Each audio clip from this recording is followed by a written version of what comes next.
നമസ്കാരം, ഞാൻ അനന്തലക്ഷ്മി. തനിമ സ്പെഷ്യൽ ന്യൂസ്. നിരവധി മോഷണ പിടിച്ചുപറി കേസിലെ പ്രതിയെ തമിഴ്നാട്ടിലെ ആശുപത്രിയിൽ നിന്നും പോലീസ് അറസ്റ്റ് ചെയ്തു. കാവനാട് ശശി എന്ന കുപ്രസിദ്ധ മോഷ്ടാവാണ് പിടിയിലായത്. കാട്ടാക്കട മലയങ്കിട് പ്രദേശങ്ങളിലെ മാല പിടിച്ചുപറിക്ക് ശേഷം തമിഴ്നാട്ടിലേക്ക് കടന്ന് തൊണ്ടി മുതൽ വിൽപ്പന നടത്തി കുറച്ചുനാൾ ഇവിടെ ജോലി ചെയ്ത ശേഷം വീണ്ടും കേരളത്തിൽ എത്തി പിടിച്ചുപറി നടത്തുകയാണ് ഇയാളുടെ രീതി.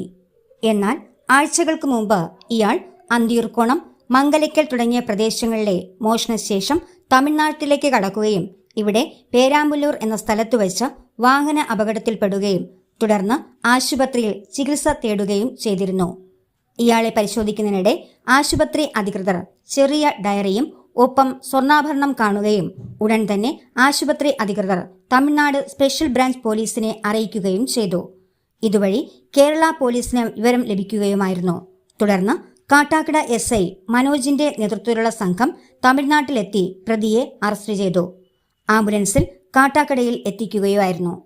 സ്വകാര്യ ആശുപത്രിയിൽ ചികിത്സ തേടിയിരുന്ന കാവനാട് ശശി ഇവിടെ ബിൽ തുക അടയ്ക്കാത്തതിനെ തുടർന്ന് ആശുപത്രി അധികൃതർ ഇയാളെ ഡിസ്ചാർജ് ചെയ്തില്ല.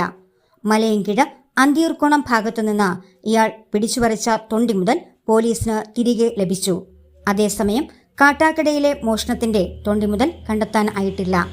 ഇയാളെ വൈദ്യപരിശോധനയ്ക്കും ചോദ്യം ചെയ്യലിനും ശേഷം കാട്ടാക്കട കോടതിയിൽ ഹാജരാക്കി ശേഷം മെഡിക്കൽ കോളേജിലേക്ക് മാറ്റി.